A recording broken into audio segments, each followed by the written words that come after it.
with 2 rounds remaining in the championship, Clint Barrett currently leads the Pro Championship, but behind him, only 5 points behind, is Sam Svenkelink, with Jonathan Seville in third place, only 15 points further back. So at the moment, with 2 rounds remaining, it's a three-way fight for the championship in the Pro class, with the semi-class championship pretty much being a two-way battle as well, between the Dutchman Danny Swart and Andreas Glen. Hello, my name is Ryan Walker, and alongside me calling the action tonight is Dave Hedges, here at the fantastic Barcelona track. Last time out, Cota provided plenty of drama, plenty of battles, and it's pretty much getting to the crunch point in the championship. And Dave, as I said, it's close in the championship in both classes, and I think tonight, and the final 2 rounds in general, I think it's pretty much getting to that point of the season where the gloves are off, and quite literally, and everyone's I think it's pretty much going to be a close one to the finish. Evening, Ryan. Evening, everybody. It's going to be an interesting couple of races left for the season. Obviously, last time out there was some excellent racing, a lot of passing, and I think the gloves are already off. Obviously, Clyde really put some pressure on Luca Filippi at the start of the race there, but Luca just sort of run away with it really in the end. But today, this track is very different to Cota. It's very heavily aero dependent, and I think it's going to be quite difficult for people to pass. It's always historically quite difficult with the GT3s, with really only one place to make a move, and that's into turn 1. Yeah, absolutely. There's been plenty of passing opportunities around this Barcelona track. You've got that run down the home straight heading down to turn 1, and then you've got that long right-hander in turn 3 where especially that left front tyre can take an absolute pounding just because of the amount of load going onto it. And you've got a possible passing opportunity into turn 4, which is Repsol, and then you've got that long run down the back straight heading down to turn 10, and that last section, it's pretty much there's not many passing opportunities. It's pretty much, especially that chicane, if you get a good run, carry that momentum, you can try and make a move down the home straight. But I think passing tonight, I think it's going to be difficult because of the slipstream. I think it wouldn't surprise me if some people are running maybe low downforce, or maybe running trimmed out slightly. But I think tonight, I think with it being a 60-minute race, I think strategy could come into it. But I think off the top of my head, it's only refueling that's allowed. You're not allowed to change tyres, so pretty much the tyres that you race on, I believe, is the ones that you've got to race and you've got to finish on. Yeah, it's tricky. I think everybody's probably going to end up with a fairly high downforce setup. In terms of getting into turn 1, you're really hoping that somebody takes the chicane a little bit off with a little bit of sausage curb. It's both, you get on the entry and the exit there, and there's as we can see here, just James Mead running around. You just see on the left there and the right, you got the 2 sausage curbs, and the yellow one that is just coming around now. You just sort of lean on that just to move around and help you turn in on the corner. But if you get any of those three corners wrong, you really are under pressure into turn 1, which is going to make it interesting. And like you say, with regards to the strategies, there's no mandatory tyres tonight, so I think I expect most people to be running pretty much a full fuel load for the race, and probably just doing maybe 1 or 2 litres in the fuel stop. So it'll be quite quick pit stops, and those who get into the pits the quickest and get out of it in terms of making sure they hit their marks, they could gain quite nicely. Yeah, absolutely. As we watch James Mead at the moment coming through turn 4, which is Repsol, and driving Honda as well. And the Honda, one of those cars that's notorious for having understeer, and tries to pretty much kill you at some points as well without you realising, or pretty much catch you out, because a fun car, but it's one of those cars that's you've got to be really careful with. But as he's coming up to this back straight now, here's another corner as well that you've kind of got to brake early and then try and carry that momentum onto this back straight, because the corner we're coming up to now is one of those corners that you can possibly make a move, but you've got to be right behind the car or be alongside to make a move. But otherwise it can go horribly wrong, as I've found out in past races when I've tried to make a move, and it's just I've screwed it up. But yeah, it should be a good race today. And at the moment in qualifying, it's Clint Barney holding the pole position with Jonas Hakala from Finland in second place in the Ferrari, and only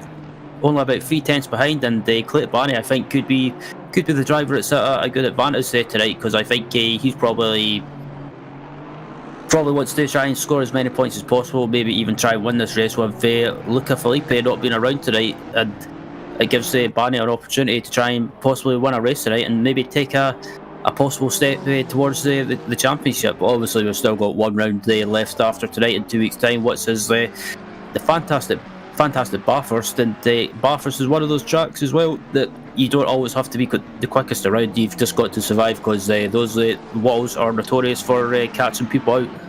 Yeah, an hour and a half around the Mount Panorama track is enough for anyone really, but tonight is all important, especially with the likes of Johnny Seville and Luca Filippi not being in attendance. So Clyde and Sems Benklink have really got to make the most of it, and at the moment Sems Benklink is really struggling down in P16.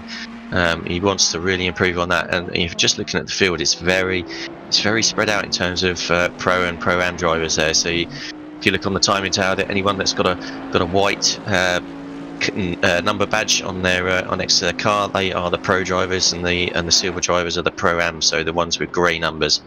So as you can see, Zlatko Pavlic currently leading the pro-am, qualifying in P5, and is actually in the pit, and the only one that is still on a lap is Andreas Garlin, and currently he's about 5 tenths back from his fastest lap, so he won't be putting any faster time in.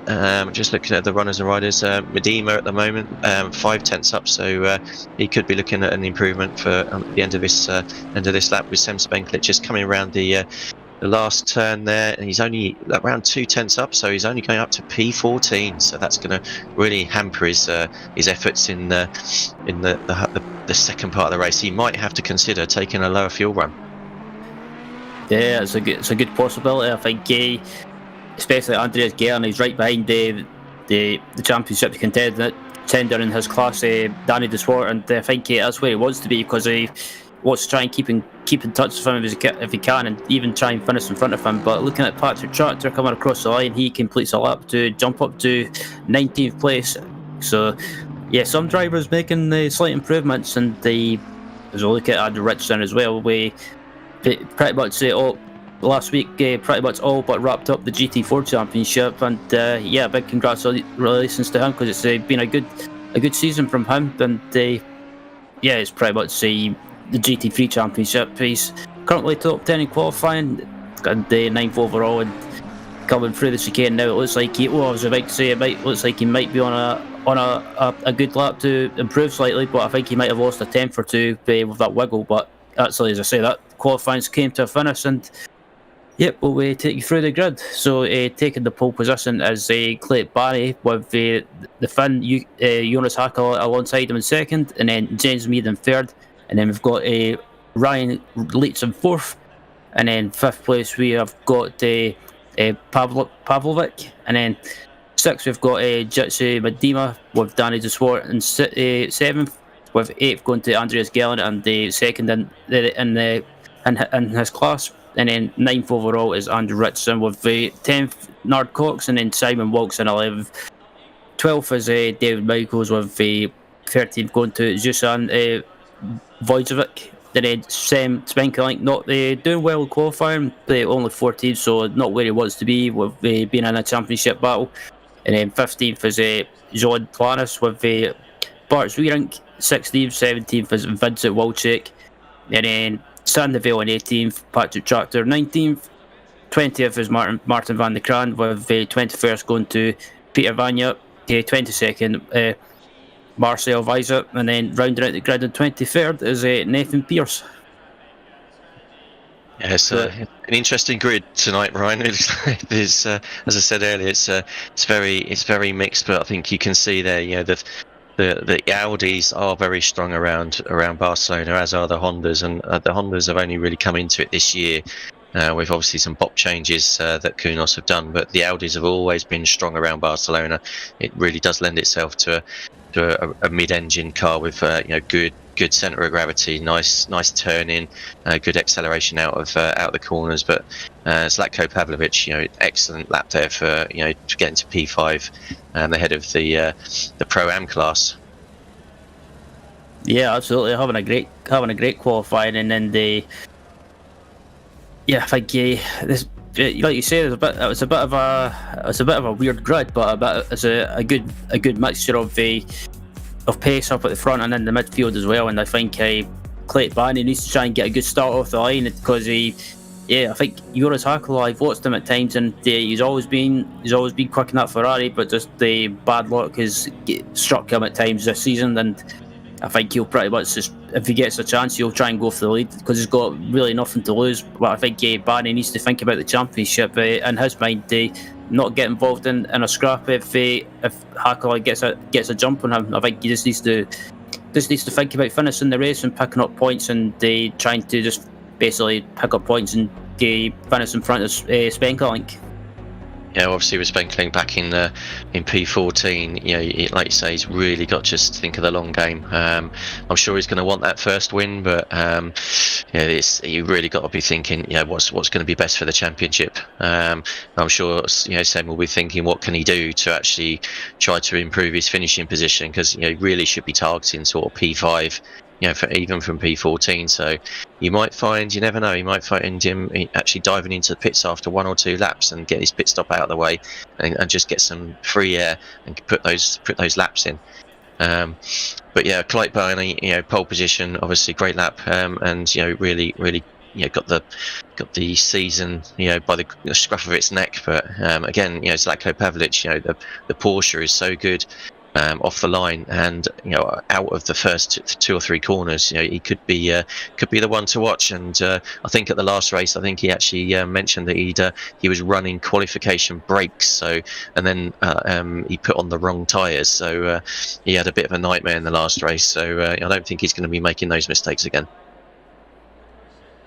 Yeah, absolutely not. It's very take you through the grid at the moment, and I think Pavlovic, especially with the Porsche is known for not being quick in a straight line, but on the exit of slow speed corners, for example, it seems to be really good. Like, it seems to be a good handling car because of where the engine is, and that seems to give it that slight bit of traction as well. So I think the Porsche could be one of the cars to have around here. They're also same with the Honda as well, but I think I think turn 1's going to be interesting because of having to slow down so quick, and it wouldn't surprise me if hopefully we don't see it, but it wouldn't surprise me if we see some drivers maybe having issues into turn 1 possibly. Yeah, this I would be very surprised if everyone gets through turn 1 and 2. It's normally it's a very much a pinch point, obviously a right angled right and left, which just funnels in. You don't really want to be running out onto the sausage curbs into turn 1, but in reality you're better off doing that than trying to make the corner and getting clobbered by someone on the inside. Yeah, absolutely. As the cars start setting off on their warming up lap, and this is pretty much the point where drivers are doing stuff like warming their brakes up, and just basically kind of get in that zone, get in that mindset, and just get settled down. But also thinking about stuff like strategies. Maybe some of these drivers will have maybe a spotter or a race engineer helping them out with stuff like fuel calculations, and maybe helping them with also when to pit as well. So maybe some drivers might try and go as long as possible with taking a full tank, and then basically try and leave it until maybe the closing stages of the race. Because we've noticed before in the GT4 series, Andrew Richardson, for example, seems to he literally leaves it probably until the final couple of minutes to make his pit stop, and then basically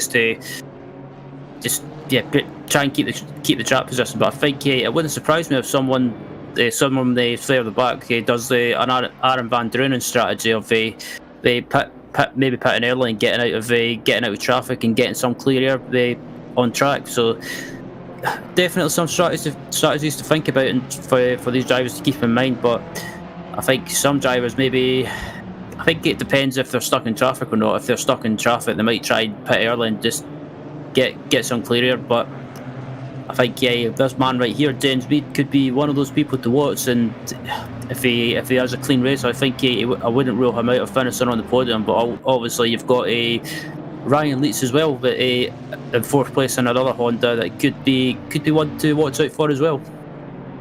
Obviously Honda's P1, 3 and 4 at the moment, which is going to be interesting for Hackler in P2. But he had a good race last time. I seem to remember. So I don't actually just trying to think what his what his finishing position was. Actually he didn't finish, so he didn't have a particularly good race. But he finished P3 and P4 in the first 2 races of the season. So he's got it when it counts. So obviously. He's up in P2 at the minute, so he'll be chomping at the bit to get his first win as well. So that could be an interesting dynamic with Clyde looking for his first win, but also wanting to protect his lead in the championship. Absolutely, as all the drivers starting to get into formation now. They double file, and as they're coming through this little chicane now. And I have to say, I'm not a fan of the chicane. It just feels so. It feels like kind of a Mickey Mouse corner, if you like, because it's just because you're going so slow, and there's not really many lines. There's only one line through it. But as the cars come through the final corner out, and in a few moments' time we'll be underway, as Clayton Barney, I think, will be feeling slightly nervous. Maybe doesn't want to make a mistake and wants to try and get a good start off the line, as looking at the overhead view of the cars coming up to the line, and Clayton Barney, and I think looks like we're underway, and we're underway for 60 minutes of racing, as Clayton Barney gets a great start, but Hackler gets a great start as well, and tries to move over on James Mead and tries to defend that second place, but it looks like Mead might try and make a move into turn 1. It's going to be tight. There's a bit of contact with Mead and Hackler. Oh, what a mess! It just looked like he tried to get up the inside. Hackler, was taking the normal line, didn't give him as much room, but it's.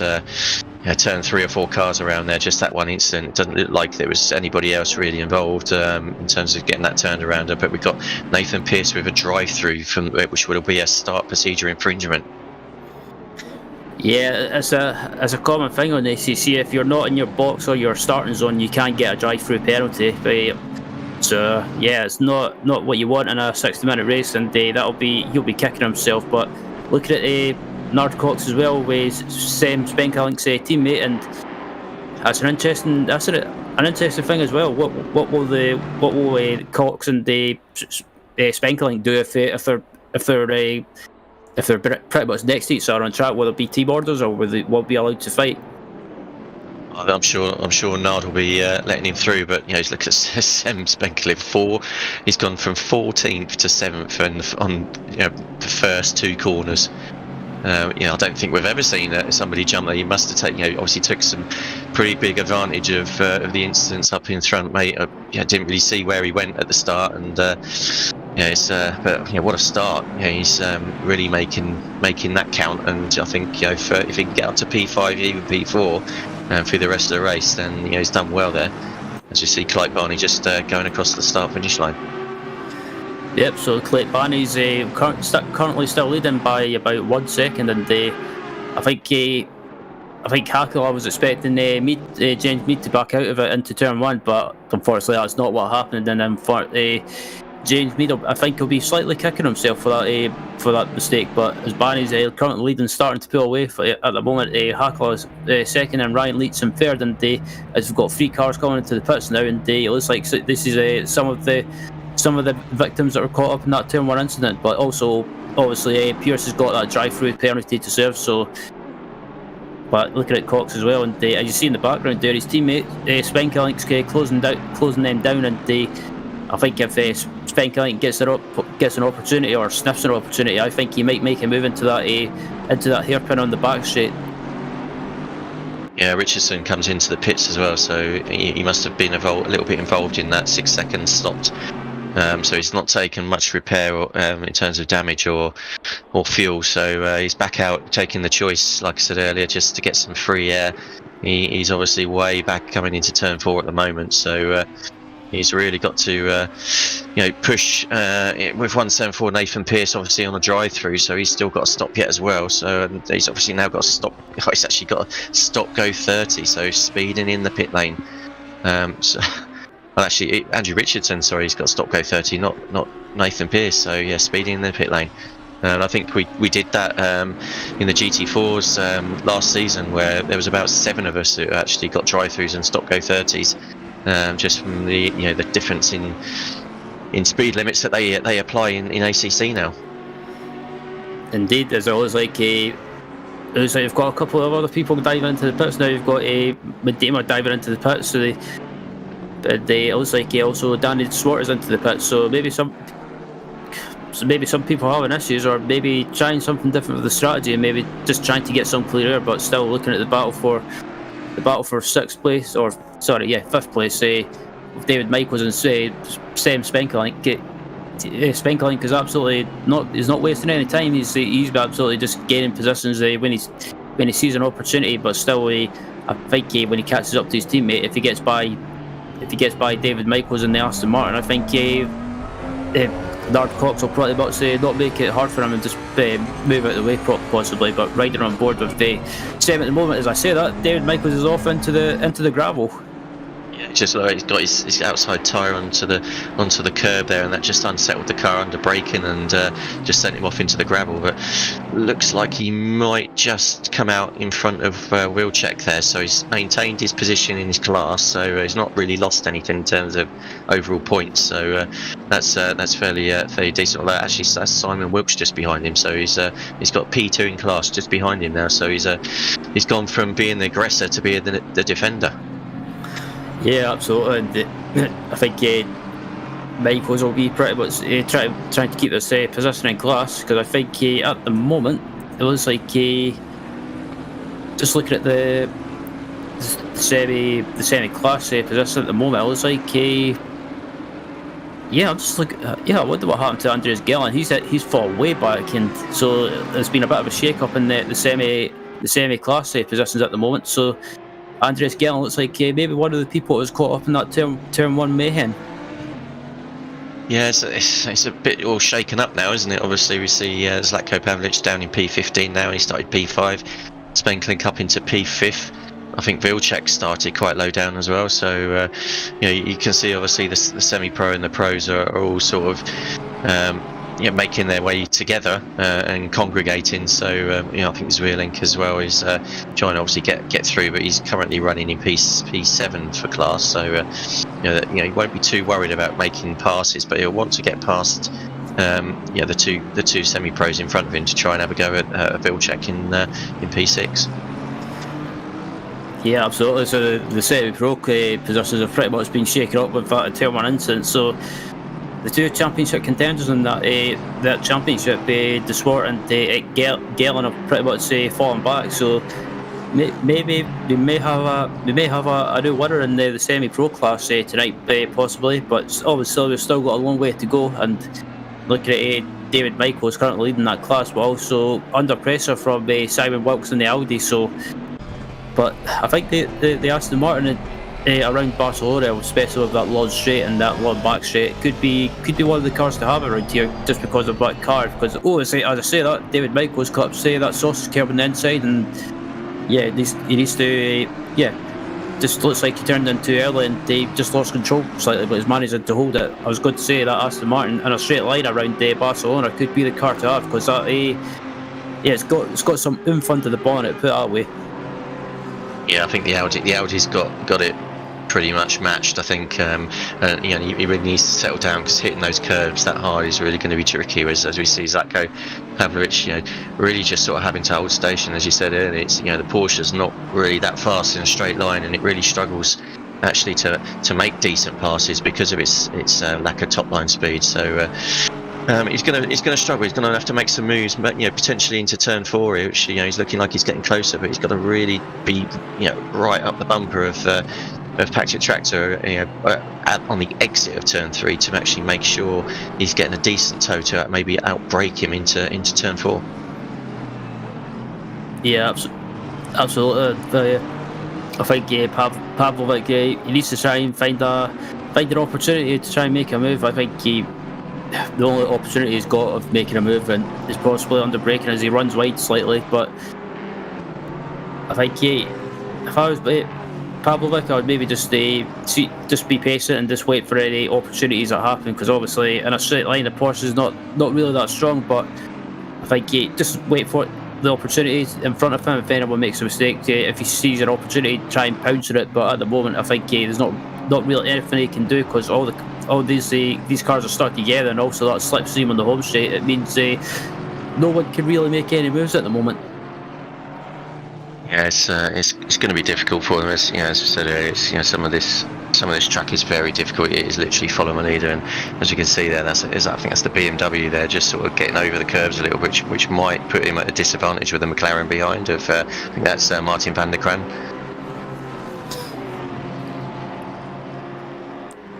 As we see, just really got in the slipstream of the BMW there, and he's moved out to the outside, and it is a genuine potentially move out there. You get onto the inside into turn 2, and he looks like he's made the move stick. If he can just keep the line, that's going to be really tricky to hold that line on the outside there. So, he lives to fight another day. Does Vujanovic, but now that's put Mike van der Kraan under pressure from Patrick Tractor, who's got the inside line into turn 4.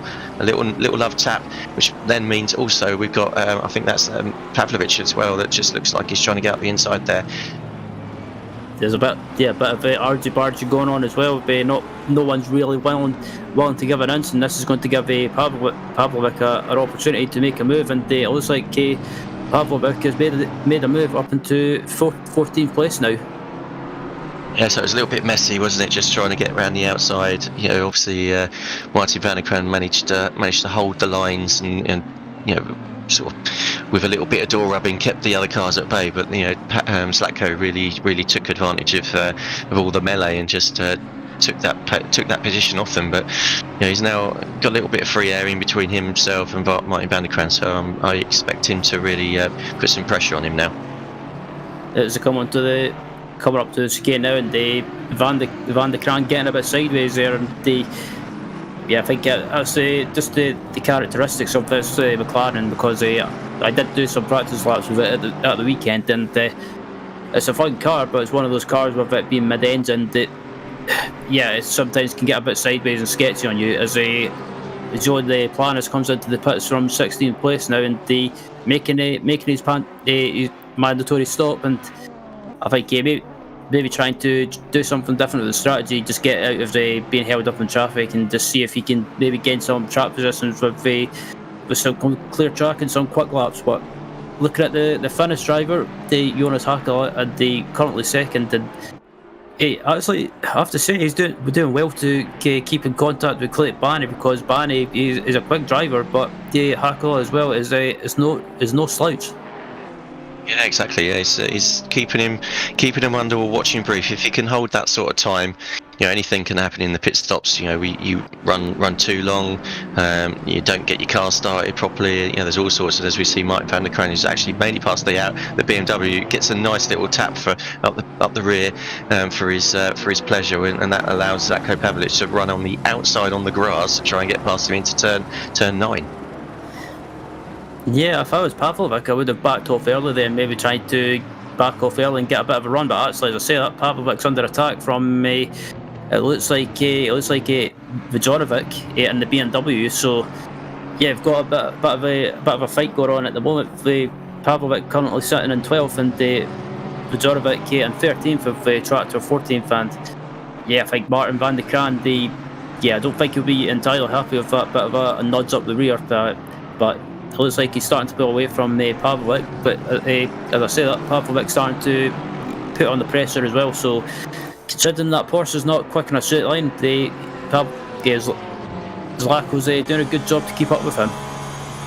Yeah, so as we see, P6 now, Simon Wilkes, he's managed to get past Wilczek and Michaels there, so it looks like maybe Michaels had a bit of an issue, which has allowed Simon Wilkes past.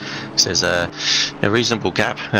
It's obviously Simon Wilkes. I think that'll be probably his best result in SSRi as well, if he converts that into a class win. So he's quite far back in terms of the overall standings, but a win will do his his mind a lot of good, getting that through. But you can still see there's a lot of pressure with Vilcek still trying to get past him, but not racing for class. Indeed, and obviously Wilkes is leading the semi-pro class at the moment, and in 6th overall, and also right behind him, he's got in 2nd place. You've got David Michaels, and I think if Wilkes finished in 6th overall and they took a win tonight, or took a top 3 result in class, I think that would be a good result for him, because it's a good result. It's always a confidence booster as well, especially when you're coming towards the end of the season. Yeah, exactly. Yeah, it's and racing another Audi as well. He knows what the car's capable of doing. So he's got his strong points, its weaknesses. So he'll know exactly what's going on behind him. David Michaels? Michaels behind in a car that's obviously very fast on the straight. And there's a come across line now, and David Michaels still in 2nd place in the semi-pro class, and I think not close enough to make a move on the Vilcek heading into turn 1, and I think he might try and wait for an opportunity on the back straight to try and make a move into the hairpin. But still, this corner is probably one of the most difficult, because you want to try and get in the power early, but if you get on the power too early and you end up running wide, you can possibly get an off-track warning. But also that the left front tyres, or the left side tyres in general, can take a bit of a pounding. Yeah, it looks like he's definitely got the car under him. He's just outbrakes himself there into turn 5 or 6, I think. Turn 5.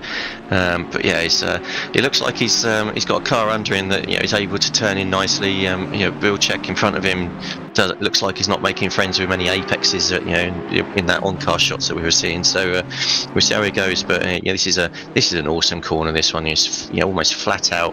You're really sort of trying to run wide, but not into the gravel. Really just it really rewards you if you can be brave on the accelerator.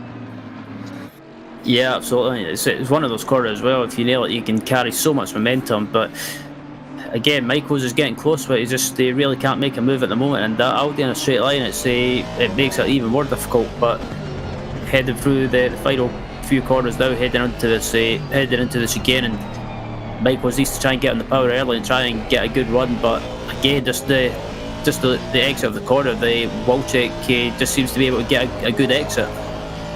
Yeah, the Audi's really great out of that chicane. I used to race the car quite a lot, and it's a brilliant car around Barcelona. It gives you so much confidence, especially around this complex here into turn 1 around to turn 2, especially like he's just taken the curb quite a lot there, and if you can get a nice tight entry into turn 3, it's just on the power all the way around, and just a little bit of drift wide.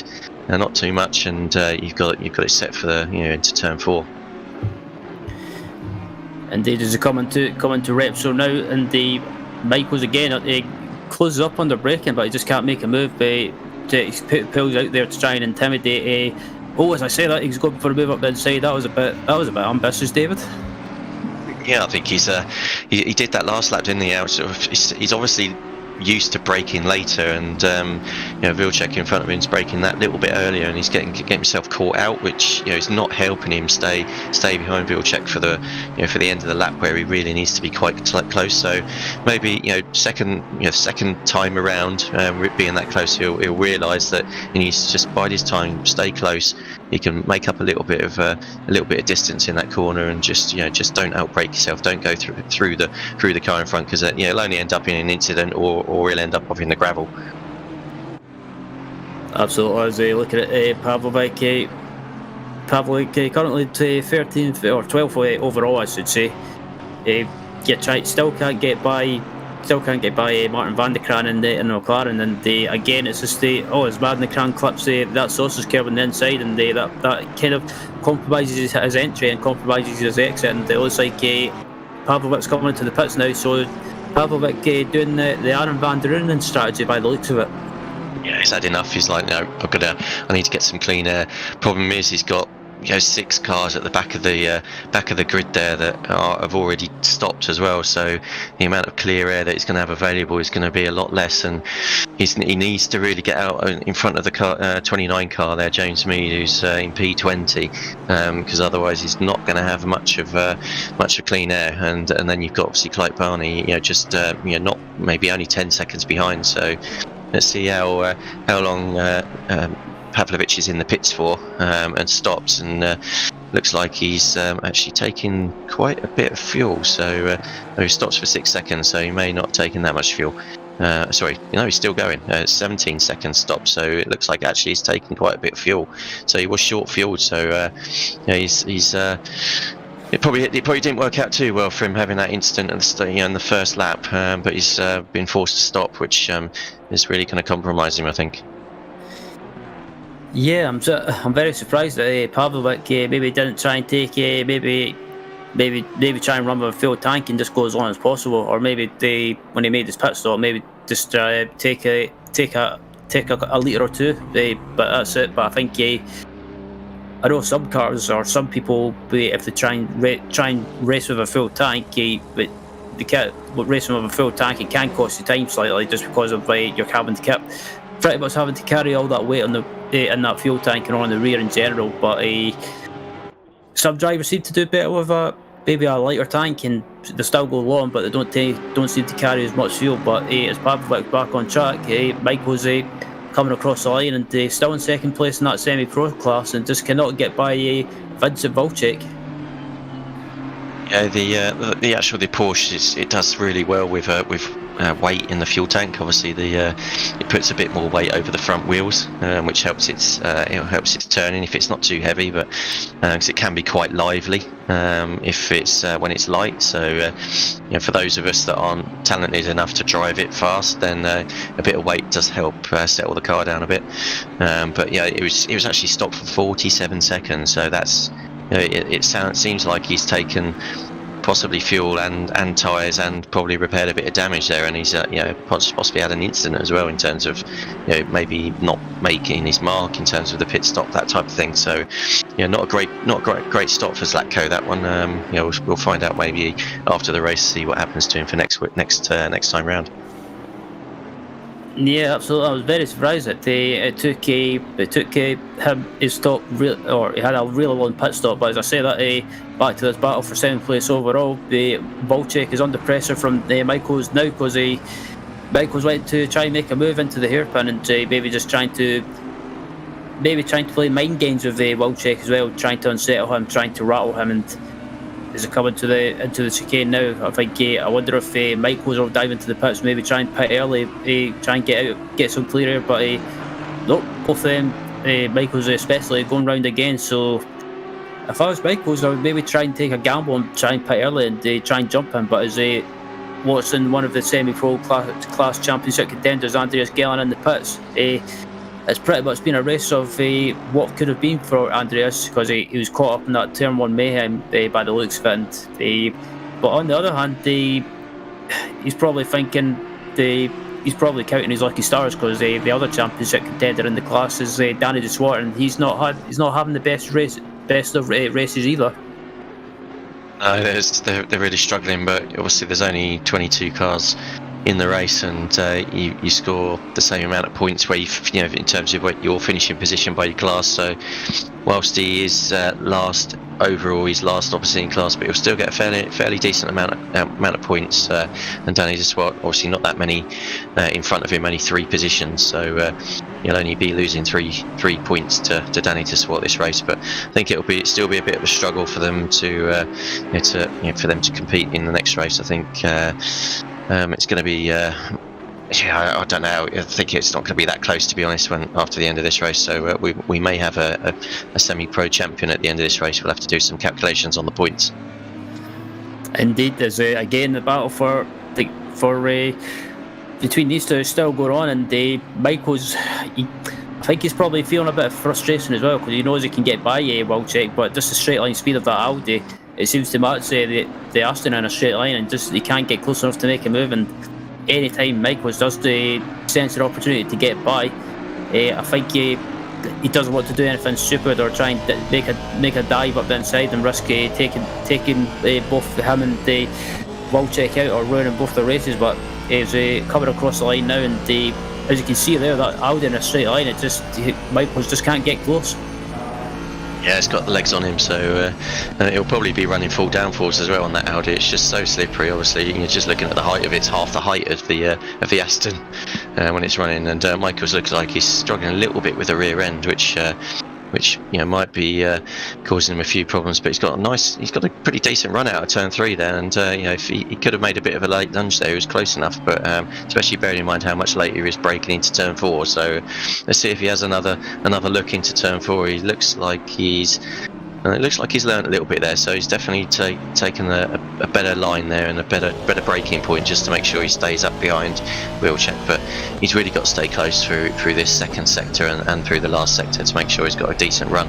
He just runs a little bit wide there, so you want to try and get onto the inside and run over the green stuff, the AstroTurf, and into turn 9. He's just going to run out wide. Yeah, that's perfect line.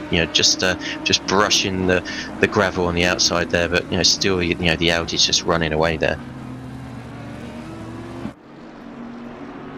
Yeah, as they come on the exit of the hairpin, and Michael's again getting close, and it seems to be a thing that I've noticed with the Aston Martin as well. It's you can brake really late with it, and you can still slow down. I don't know if it's just maybe the characteristics of the car, or maybe where the engine's placed. But again, Michaels closes up on the braking, and if I was Michaels, I would maybe try pitting before Walczak and see if I can maybe do an undercut or try and jump him, because at the moment I think Michaels, he probably thinks he can get by, but it's just a case of just not really any opportunity to make a move. Yeah, I think you're right. I think it's he's obviously getting really close into turn 1 there, but I think he's certainly got some speed. Got the speed to be able to get past him probably as an undercut if he gets into the pit. So if he does stop now, he's probably coming out into a reasonable position, and hopefully he shouldn't be held up too much. I think probably just in front of maybe Visa in P14. So if he gets in quickly, if he doesn't make this move count, then again it just looks like he's out braking himself again there, doesn't he? He's just causing himself to run a little bit wide, not take the apex, which is really compromising him through second sector. Yeah, absolutely. And I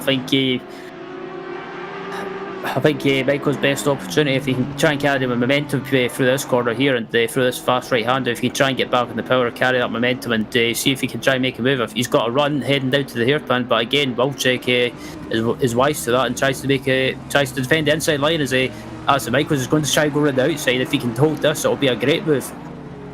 The Audi just gets out of shape there on the curb, which probably just put David Michaels off a little bit. Maybe just lifted just to make sure there was no contact. But yes, it's better to lift and live to fight another day, and rather than have an incident and potentially getting a penalty to your license and potentially your race result as well. So it looks like Walczak compromises entry and exit in the chicane there, and it looks like Michaels has got a great run, and he's got a great run across the line, and it looks like Michaels may make a move into turn 1 as both teams are almost in a straight line, and it's going to be a battle of the last of the late breakers, and is Michaels going to try and hold it? There's a bit of contact there, so yeah, Michaels gets the move done, but that was a bit forceful there. Yeah, he had to get his elbows out, but I think Wilczek really saw him coming, just looked like he slowed down a little bit extra just to allow him to make the pass, and realising probably he's not actually racing him for points because he's in a different class. So probably a good move there for Wilczek just to let him go, and then he can really concentrate on getting after Spenkelink rather than fighting with two Pro-Am drivers. Yeah, indeed, and the Walczak down to 8th, and that's Michael's up to 7th overall and still second in the semi-pro class. But he's got a bit of a way to catch up to the class leader Simon Wilkes, who's just up ahead there. So, but further back, we've still got this battle between Martin van der Kraan and Patrick Tractor going on for looks like 4th and 5th place in the semi-pro class, and Tractor keeps getting closer and closer, and again it's just a case of trying to be close enough to make a move, because looks like both these guys are pretty much evenly matched on pace, and I think Tractor's best opportunity is on the home straight if he can get a good exit in the chicane. Yeah, again, it looks like Van der Kran's just taking some unusual lines. Obviously there is a couple of lines around turn 11, turn 12. You can, if you go run too quick, too tight, you get up onto the curb and it unsettles the rear of the car, especially on those mid-engine cars. So, but back to Tractor, it doesn't look like he's close enough. Obviously, we saw David Michael really needed to be right on the bumper of the car in front to have any chance of getting up the inside, and unless he makes some serious lunge and Van der Kran jumps out of the way, I very much doubt he's going to get past. Absolutely, there's ahead through turn 1 and 2 now, and looks like Tractor gets a bit offline there in the middle of turn 2, and heading through turn 3 now. It looks like I've noticed as well to turn 3 as well, that long right hander, you can take a bit of a different line. You can maybe try and take a wide entry and basically tuck back in the middle of the corner and get back in the power early. I think I've noticed that a few times as well. It seems to be one of those corners, if you go wide ever so slightly on the entry and then tuck back in and get on the power early, you can carry a bit of momentum. You can, yeah, and there's quite a few different lines on this track, but there's only, as always, the fastest line, and you've really got to be on that to make maximise your lap time and get right up the back. As we see, who's that? That's Zverlink, I think, just off out onto the gravel and just making his way back onto the track. Doesn't look like he's picked up any damage, so clearly just a bit of an off track round the B track round the outside of turn 9. They look at Spenkelink as well, currently 5th at the moment, and just in front of him is his team. Actually, as I say that, the Nard Cox, his teammates, is just up ahead of him, I believe, heading into turn 1. So Sam is not really been able to close down his teammates. So maybe Sam's thinking about just being sensible and trying to finish this race and pick up the points for the championship. But I thought Nard and Sam would have done a bit of a switch around and changed positions, but it looks like Sam doesn't seem to be willing to push a little bit more and try and close that gap down. So maybe also looking after his tyres, especially with you're only allowed to take fuel in this race, I believe, about being 60 minutes. But I think on the other hand, it's good thinking by Svenkelink if he is just trying to finish and pick up points, because he's only about 5 points behind Barney in the championship. So he just any points he can take from tonight, it'll definitely be a good help in the final round in 2 weeks' time. Yeah, I'd not be surprised. Would not be surprised if Nard slows down at the end of the race if he is still in front of him to give Sam the position in terms of the overall championship. So I suspect that'll happen. I'm sure they're in the same chat room in Discord talking to each other to make sure that they understand what's going on. And looks like the Bentley's getting a little bit lively on the rear ends, which is only half an hour to go. So hopefully the tyres last and it doesn't end up being a bit of a poor end to the race. But as we see, Nard Cox just comes through to complete his 18th lap, and that was actually 1:45.2. So Sam Spenkelink was over a second slower on that last lap. So with Simon Wilkes catching Spenkelink a little bit on that lap as well. So Sam's going to really have to settle down and just try to get close to Nard, because if Vilcek really sort of picks up his pace and gets to the back of Spenkelink, and he won't want to be giving his place back. Absolutely. As they look at back up at the front, looking at our overall leader, Clayton Barry in second, and the credit to Jonas Hackle as well. He's managing to keep that gap at 2.2 seconds, and he's not fallen back as much as I thought he would. So the Finn doing a good job of keeping Barney in range and keeping that gap. So it looks like both Barney and Hackle are pretty much lapping at pretty much the same pace, just about. Yeah, they're almost matching pace for pace by the looks of things in terms of their overall lap time. So yeah, good job there. Good job so far by Jonas Hakala, and we'll have to see who's actually going to be saving some tyres for the end of the race, because like we were saying, there's no stops for tyres. You don't have to take tyres, but you can actually take tyres if you wish. But in reality, it's a 30-second stop if you take tyres. So you really want to just be running your tyres until they're dead. Don't leave anything left on the table. As we see Ryan Leach, they're running really wide onto the outside, and you can actually pick up a track cut by going too wide on that corner. So you just got to be careful. Obviously, three track cuts, and then your next one is a drive-through. So you've got to be really careful on some of these corners, because you run too far over the white lines, and you're getting a track cut. Indeed, as Watson Leach coming through turn 1, 2, and 3, and they currently in third, and they not really being under pressure from anyone. He's got about a 2.3 second gap to, I think, Nard Cox behind him.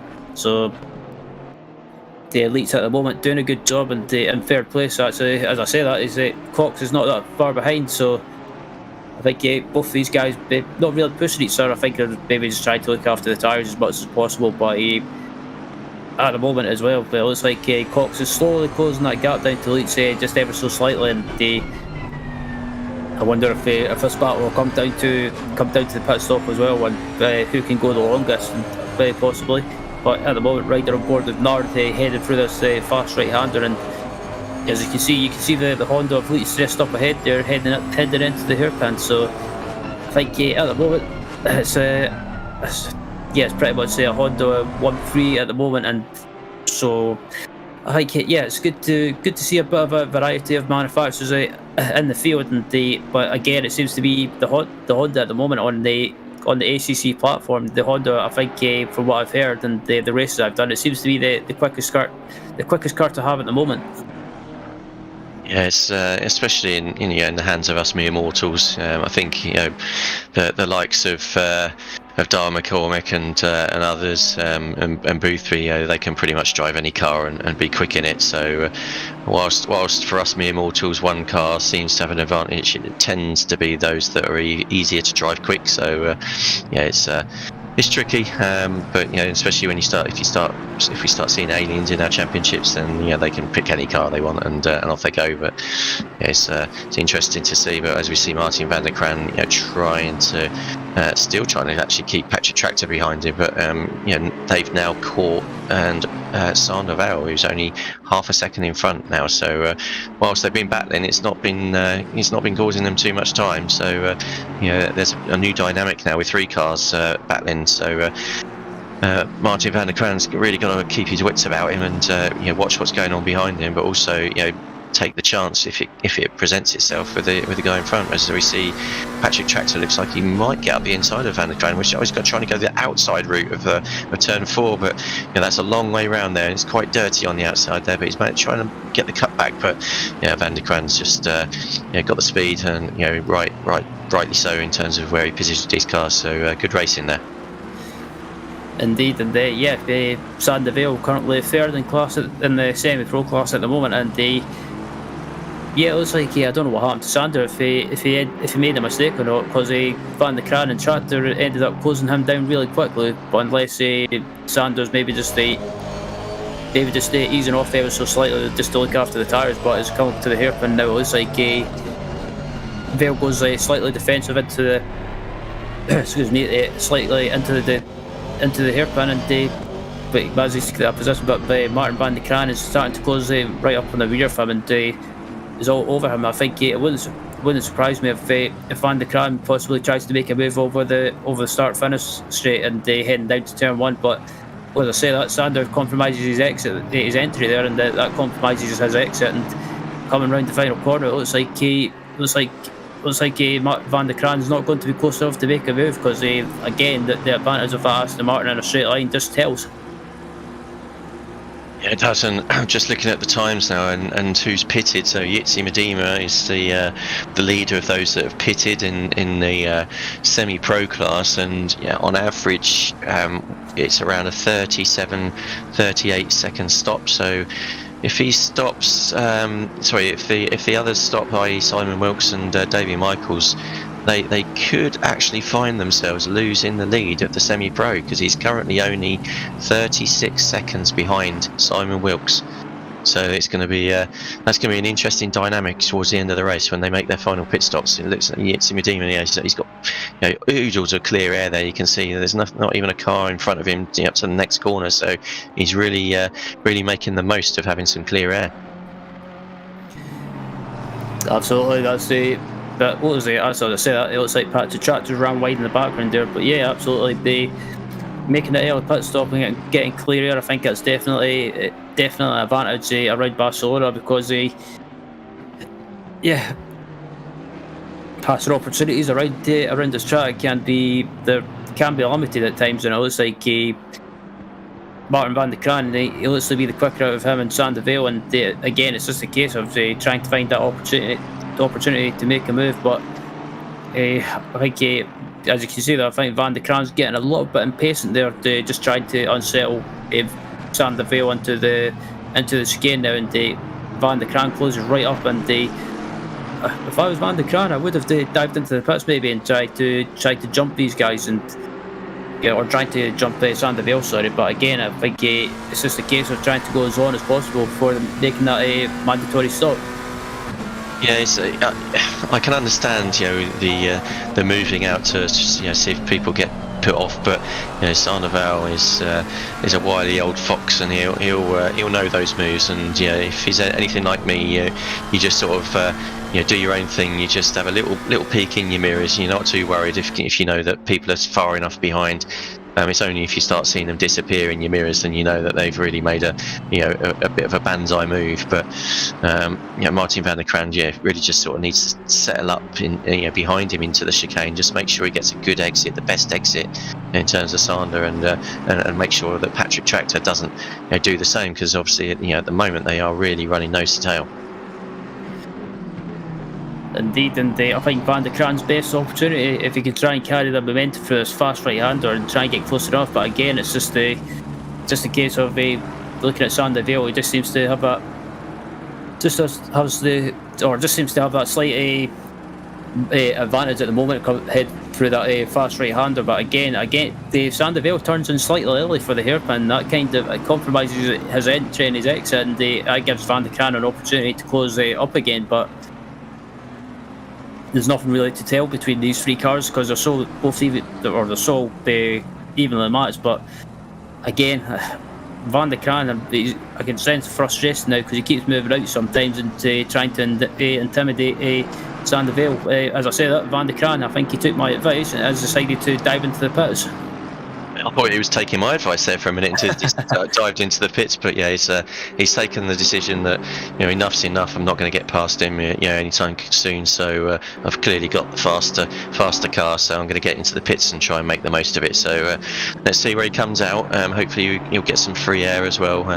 He's got Jitsi Medina, who's just going to pass him in the pits as well. So he's going to lose some positions, but obviously he wants to make sure he's maximising the time out on track.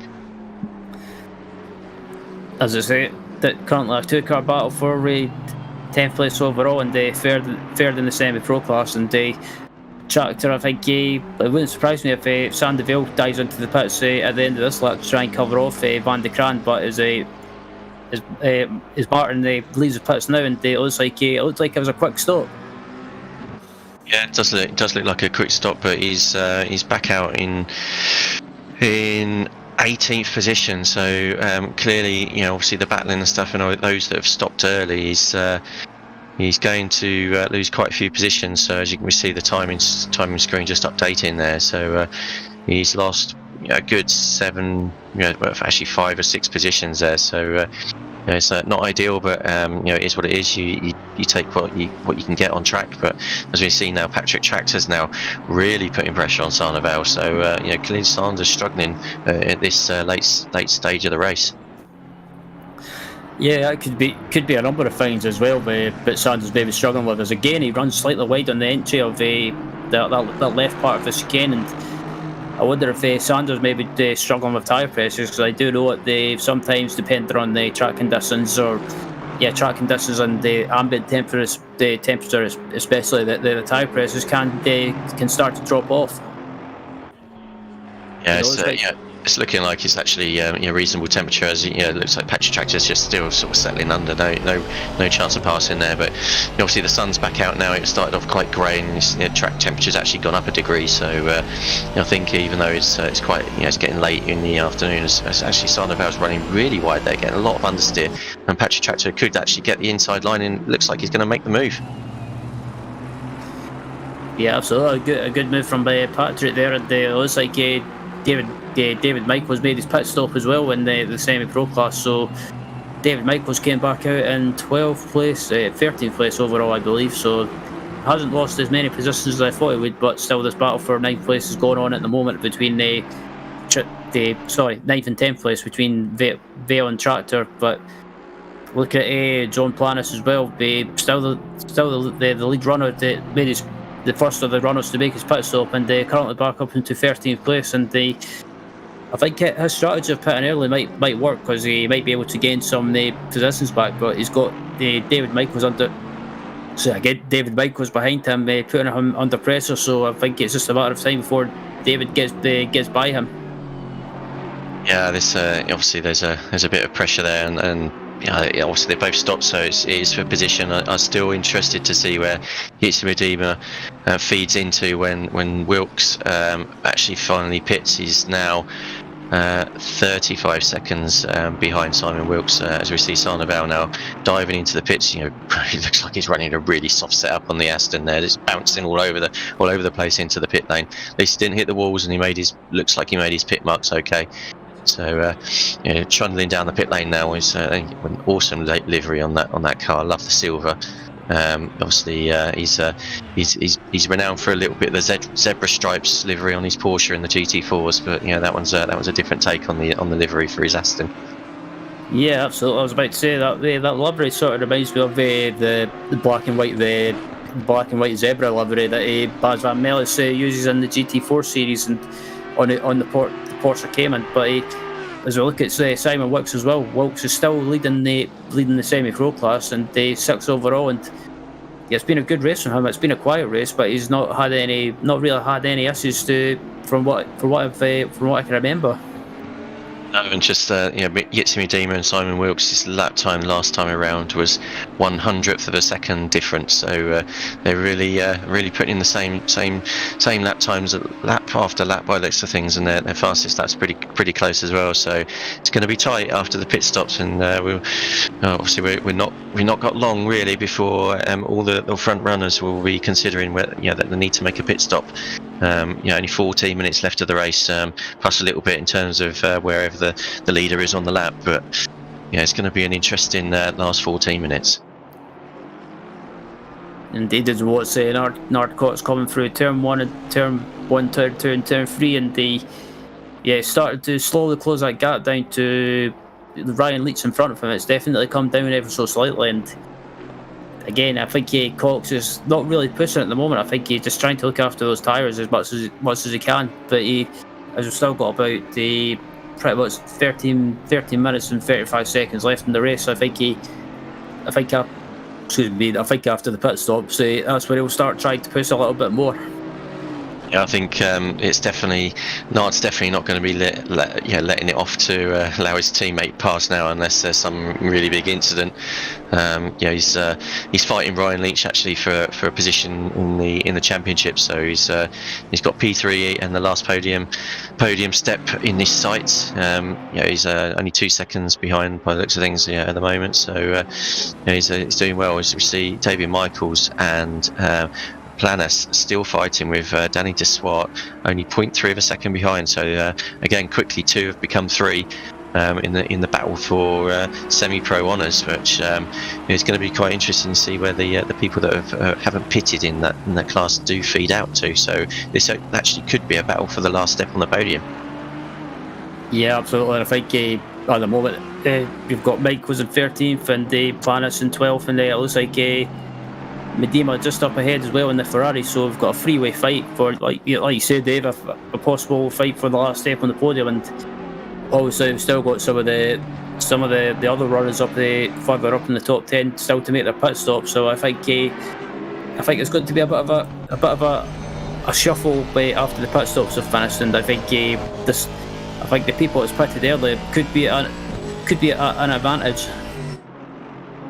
Yeah, it's always a decent strategy around here because it is so difficult to pass, and especially if you're out of position on the start of the race, or you get taps and you're involved in the incident. It's always a good option to actually get in the pits. I think we've seen various things in Formula One where undercuts and overcuts work here. So depending on what the tyres are doing, but obviously most of the cars here are fairly steady. So see how David Michaels here is being really put under pressure by Danny Deswat in the Audi. So as we've seen, they're fairly well matched on the straight, but the Audi is certainly closing up into the end of the straight and is just moving out. Is he going to make a move into turn one? He does. He's got alongside and he's looking like he's going to get up the inside as Michael's going to try and go around the outside. A little bit of a love tap, and another one, but he's made the move there. Good move there by Danny Deswat.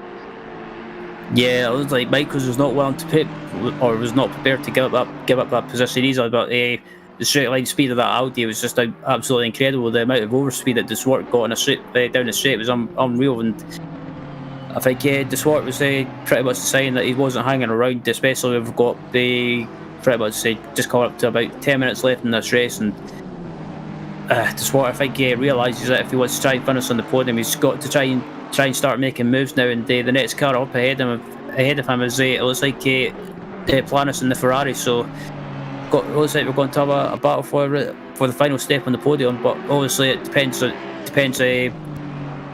think the win is out of the question. I think Simon Wilkes, when he makes his pit stop, he'll still have the lead of the class, I believe. So it could be a battle for second place. It could even be a battle for third place on the podium as well. So it's going to be an interesting battle in the final pretty much 10 minutes.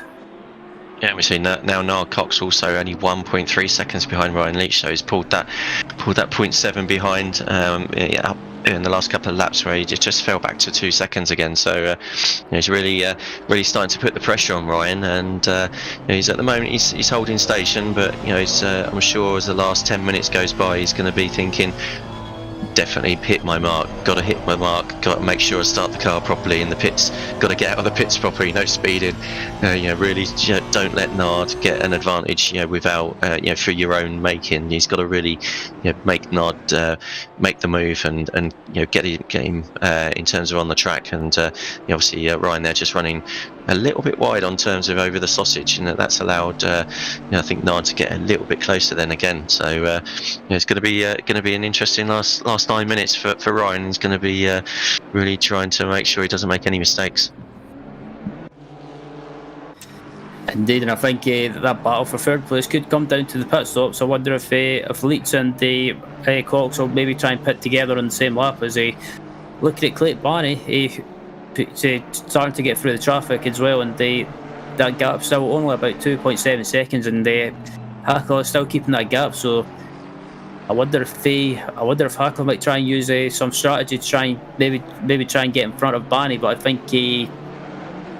think Barney's just slightly bit quicker at the moment, and I think it's just a case of Barney keeping his cool and getting it to the finish. But obviously, I'll be interested to see if Barney and Hackle pit at the same time.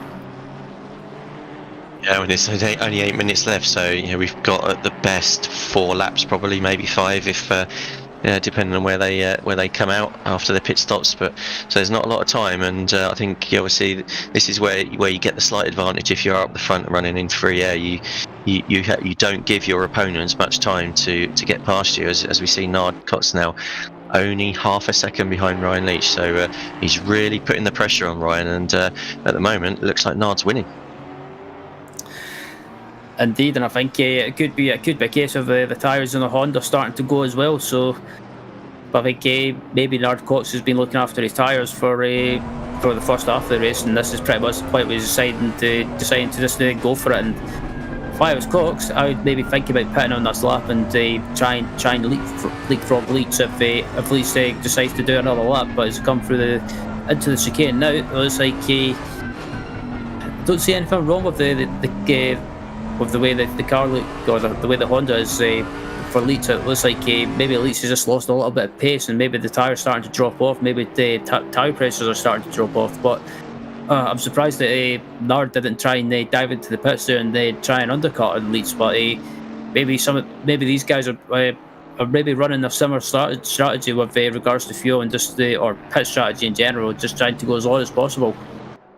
Yeah, I thought I saw a little inkling of a little bit of oversteer into turn 13, but it's it's not really affected him. He's pulled a little bit more time out. As Martin van der Kraan now again behind, still behind Sana Vale after their pit stops. So that didn't really work out in terms of their pit stop strategies. So again, it's as you were in terms of the battle, but Martin van der Kraan still putting pressure on Sana Vale, and don't think he's quite close enough here, but just hold station like we discussed earlier, see if he can get really up under the rear wing of the Aston Martin there in front. Yeah, riding on board with Martin van der Kraan as well, and obviously these two have made a pit stop, and it looks like Van der Kraan's looking to be the quicker driver out of him and Vale, but again just close enough to make a move, and they needs to try and get a good exit here, and they try and make a move on the home straight. But further up the road, they've got Danny de Swart currently, and as I said, Danny de Swart made a move into 12th place, so it looks like he's managed to jump John Planus up into 12th, and it looks like that's up into 5th place in class now. So Danny de Swart is not hanging around. No, I think actually that probably is either going to be P2 or P3 in class. So he's obviously recovered from being right at the back of the pack after the melee on the first corner to a pretty decent finishing position, which is all important for his championship hopes.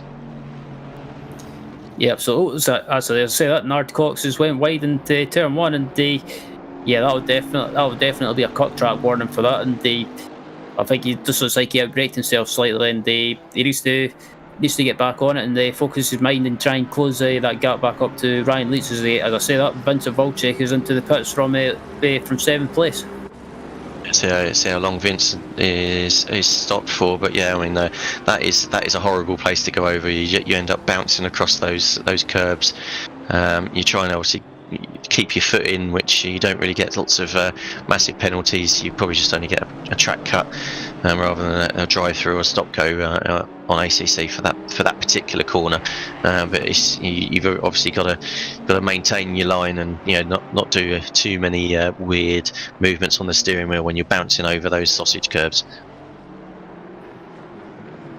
The battle for third place is close again, and I've got a feeling it. I've just got a slight feeling that both these guys are going to come into the pits now, and or on this lap, if not on this lap, at the end of the next lap, and I think there's a bit of mind games going on as well. Tried to get either one to pit first, but as I say, that Joris Hakel is into the pits as well from 2nd place, and so is Clayton Barney from the lead. So it looks like he just wants to see when Ryan Leeds and Nard Cox come into the pits as well. As I say that, both of them go across the line, so Barney and Hackle into the pits as well to make their stop, and I'm guessing this should only be about probably 5 seconds or something like that.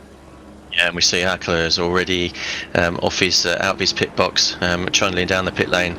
And we see Clyde Barney's also now just seemed like they both got out of the pits reasonably well, and Clyde Barney's straight out on track. So Clyde Barney's got a stop go 30 at the end of the race. Oh, that must be a speeding penalty. Yeah, he's speeded out of the pits, that will be, so that's unfortunate. So he will be dropping way down the order, and that's really put a cap amongst the pigeons in terms of the championship. So that is now advantage Spenkelink. Yeah, I was going to say Sten Spenkelink will be rubbing his hands with joy, because that's what he definitely wanted, and that'll allow him up into. Actually, as I say that should allow. Yeah, I'm getting confused here. I was going to say that should allow actually Spenkelink still has to make his pit stop actually. So I was going to say that would allow him up into the lead, but obviously he still needs to pit with 2.5 minutes left in the race. I'm sure he's probably now saying, Nard, let it go. I need to I need the points. Let me up into second now, please. I'm sure he's going to be talking to him pretty much, but we'll see. Obviously, Nard's really sort of putting so much pressure on Leach, and that they're going to have to stop this lap. Yeah, absolutely, because the next lap is the last lap, I believe. So both of them coming to the pits, and Nard Cox is trying to brake as late as possible, but he doesn't want to run into the back of Ryan Leach. So both of them coming to the pits, and I think Clay Barney will be kicking himself for that silly mistake. Yes, as we see, also Simon Wilkes there coming into the pits too.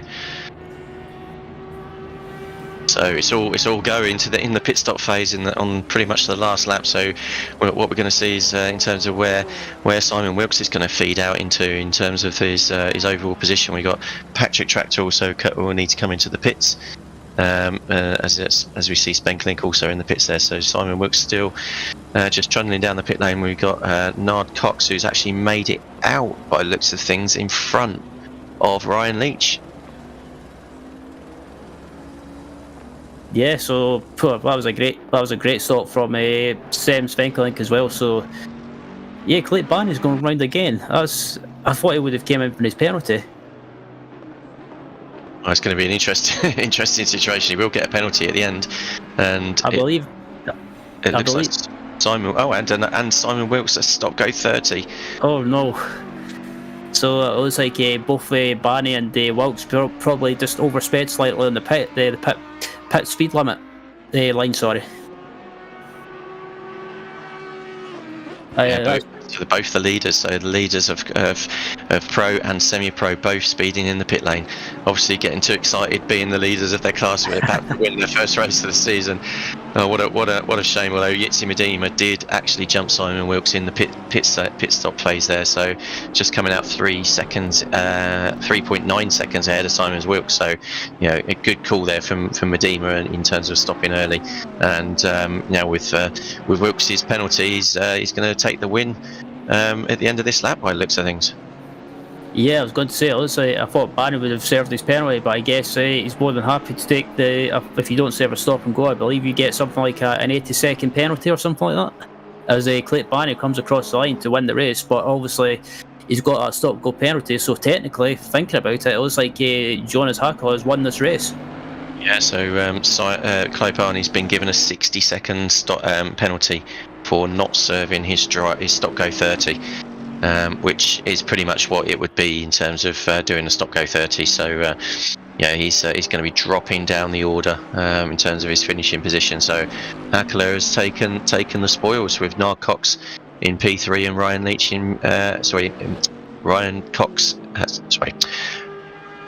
Nard Cox in P2 and Ryan Leach in P3. Absolutely. So yeah, I have to say that Medema coming back to win the class, the semi-pro class, after pitting early. I think that strategy paid off him, and obviously Simon Wilkes finished in second, but he's got that penalty, so he'll end up dropping further back. So it looks like Danny DeSwart will be the person that benefits finishing second, I believe. So that would definitely help him in the championship, and he's got one hand in that semi-pro class championship. Yeah, it's unfortunate when it happens right at the death. But you especially when you're out in front, you've really got to be careful in the pit stop phase. You can't be making any mistakes, and that's why also if you do make a bit of a mistake at the start of the race when you pit early, you've got some chance of redemption. Yeah, absolutely, and I have to say that was a great race, and some of the highlights coming up now on your screen, and a great race. 23 cars to the grid, and that was a great race in the pro class, and also the semi-pro class as well. So I think the championship battle in both classes heading into Bathurst in 2 weeks' time is definitely going to be a nail biter. It's just ended up being so close, as you really see the mess there. Unfortunately, Andrew Richardson got really clobbered in the first corner there. But Clyde Barney, after his penalty has been adjusted, is down in P12, which is actually P7, I believe, in class. So, Sam Spenklink is looking like he may have overtaken Clive Barney for the lead. Yeah, absolutely. I was about to say, I think it's going to be a close championship battle between Barney and Spenklink, and obviously Spenklink was only 5 points behind heading into tonight, and with Barney getting that penalty towards the end of the race, it's definitely shaked up the championship battle. And who would you? I'm not sure who you would pick for the championship heading into Bathurst. Obviously, with Bathurst it's a good track, it's a fun track, but it's one of those tracks that's I can bite you when you don't expect it. And I think the final round of the championship is going to be an interesting one, and I think it's pretty much going to be hard to predict who takes it. But whoever takes the championship in both classes, it'll be a well-deserved champion. Yeah, I think I know which car I'd prefer to be in the pinball section of Bathurst. I'd certainly rather be in the Bentley than a little rear mid-engined Honda. It seems to take a bit more of a beating round there, but we'll see. Obviously, Sem's not qualified well today, but he's made it count in the race, which he took full advantage of the melee into the first corner. So well done to Sem for pulling back up into P4 from 14th, of course. So I think he's probably made the most gains through the race there. But yeah, Clive Barney, I'm sure he's got his head in his hands at the minute. Ruin what happened in terms of his Stock Go 30, probably for his first win. Actually, I think it probably would have been his first win in terms of the community as well. So he's actually just come into the so Nard Cox has just come into the interview waiting room. So let's drag him in and have a chat with him, Ryan. Yeah, absolutely. So the Nard Cox finishing in pretty much doing well and finishing in second. And Nard, I have to say that was a great drive by you, and you were closing down the Ryan Leach in front of you towards the end. But did you back off in the first half of the race to look after the tyres, or was it just did Ryan have that slight edge on pace? Yeah, so I definitely was looking at the tyres because the temp was pretty high and the left side was suffering a bit. And during the last 15 minutes, okay, let's start pushing a bit more, and then I was able to close the gap. And then I overtook him during the pit stop, so that was lucky, I guess. I don't know if he made a mistake, maybe he misjudged his position or something. But yeah, other than that, it was a quite peaceful race. There was some massacre in T1, managed to avoid that, jumped from P10 to P5, and then went on from there. So obviously with your teammate being in the contention for the championship, heading into the final round in 2 weeks at Bathurst, did you and Stem have any plans with regards to tactics or any team orders if he was behind you? Were you planning to play him? I'm a team player, so I told him if you feel that you have more pace than me, then just let me know and I will let you by. And he said, no, just continue driving. And then he had some damage from the T1. So yeah, he just couldn't maintain the pace. And his tires were worse than mine. So he was lucky in the end because Jitse got really close, within a second. So, but yeah, I didn't have to give up my position, so it was fine. But if he would have asked, obviously I would have done it. So. And obviously heading into Bathurst for the final round in 2 weeks. How do you think the seasons went for you? Has it went well as you expected, or do you think there was races at any point during the season that you think could have gone better, or is it? Yeah, definitely. I think I messed up Spa pretty soon on in the race. That was a bit unlucky. And I have to say, general, the Bentley is not really my car. So we just switch cars every season. We try to take a bit of a underpowered car. And Bentley is just not my cup of tea. So I had some good results, had some bad results, but all in all, it was a fun season. So lastly, before we let you go, Bernard, is there anyone that you want to give a shout out or a thank you to? Yeah, of course, to Sam for being my partner, and to Jitse and Joan for just being good drivers, fun guys to talk to while driving.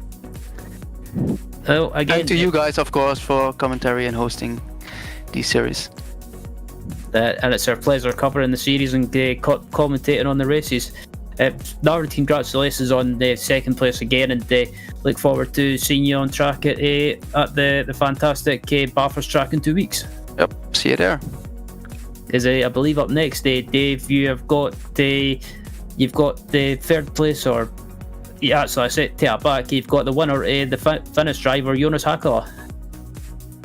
Hello. Good evening, Jonas, and excellent race. Obviously, you kept Clyde,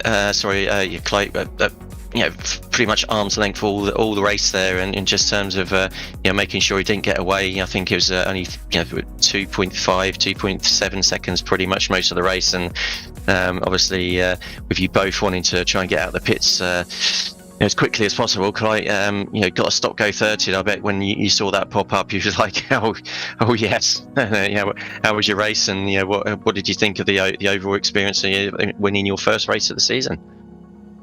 Feels pretty good. I mean, I feel this was one of the tracks that if it was gonna happen, it could have been here. Spa was the other option for me. I got the podium, I believe, but not the win that time. But I felt good around the track here, pretty much all race. I mean, obviously the tires started to get worse and worse over time. The lap times were dropping quite evenly for both me and Bani, and I think pace-wise he was.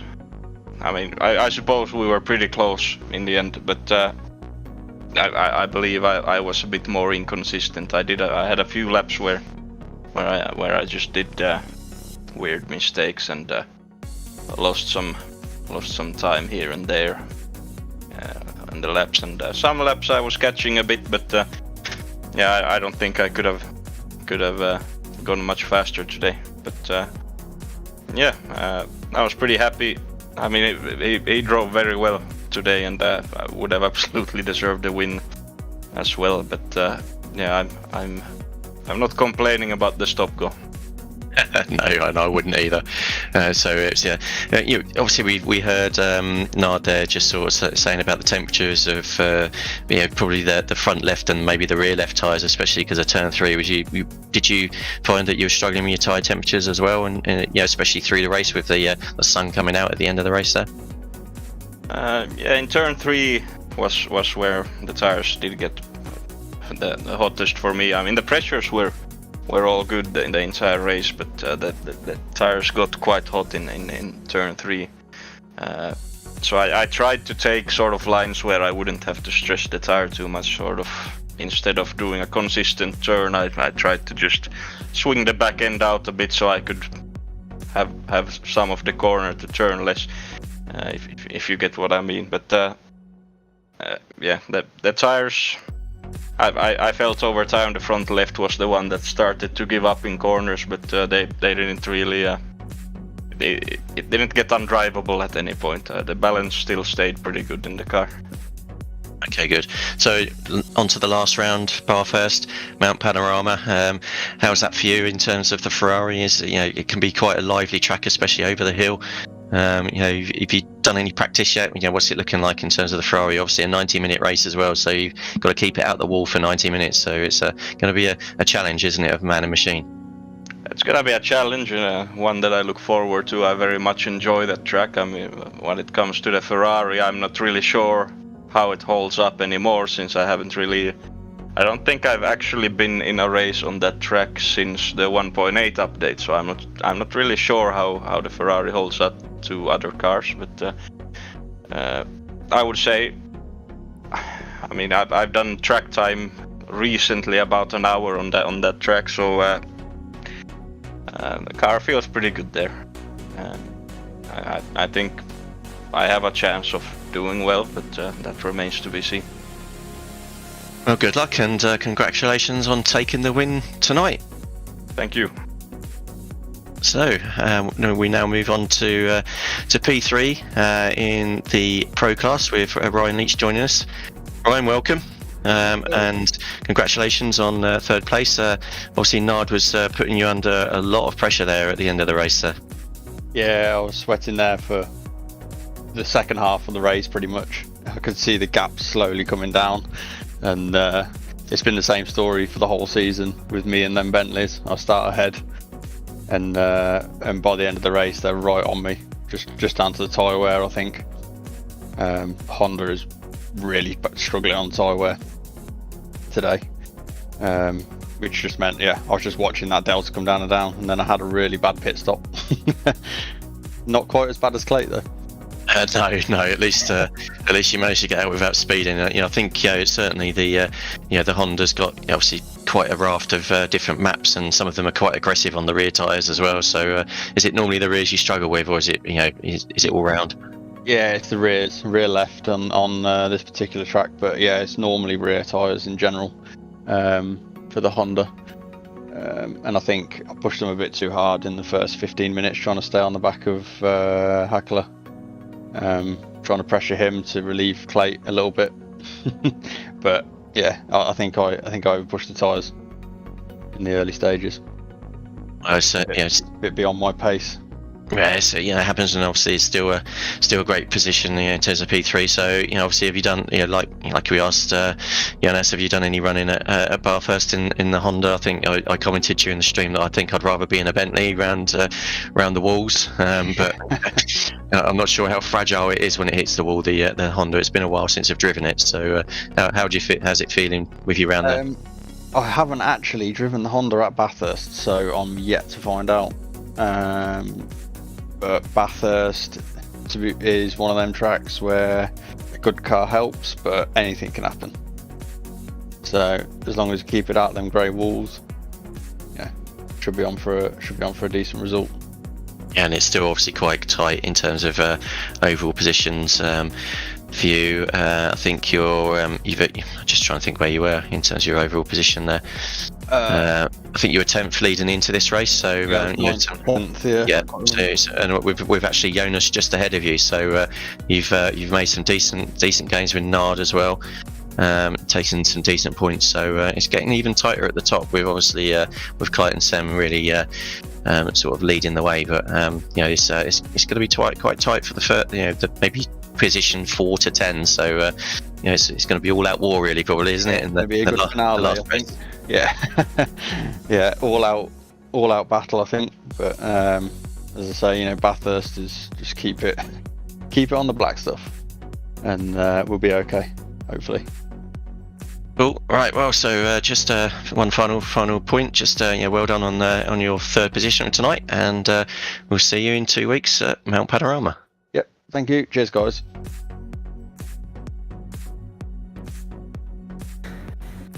Yeah, that was Ryan Leach joining us, the third place finisher tonight, and I have to say, Dave, that was a great race tonight, and some good battles going on through the field, and some little incidents from time to time, like especially the one in turn 1, but that's just the rates of Barcelona. But I think with Bathurst next week, or 2 weeks time, I should say, I think it's going to be an interesting race, and I've got a feeling that there could be some drivers that might take it a little bit easier with it being a 90-minute race for the final round. And I think especially with the championship battle and both championships on the line heading into the final round, I think some drivers are going to will have that in the back of their mind and maybe just think about finishing.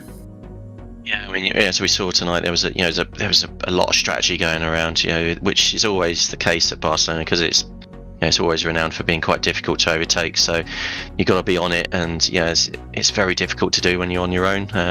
Next week, it's all out. You've got tyre changes. You can mix up your fuel loads. Clearly, the quickest is to do half and half, but in reality, it's going to be difficult to get around. So it's 75 minutes next round, not 90 minutes. So there isn't actually going to be a mandatory tyre stop. So apologies for that mistake. I thought it was a 90-minute race. So it's going to be still an interesting race. It's still 75 minutes to actually make sure you don't hit the walls. And with a mandatory fuel stop, it takes a lot less scope in terms of having any incidents with any cars. So they've got to be careful for sure. And those that are at the top of the tree in terms of the positions in the table, they're really going to need to make sure that they don't make any mistakes, like we've seen tonight from Clyde.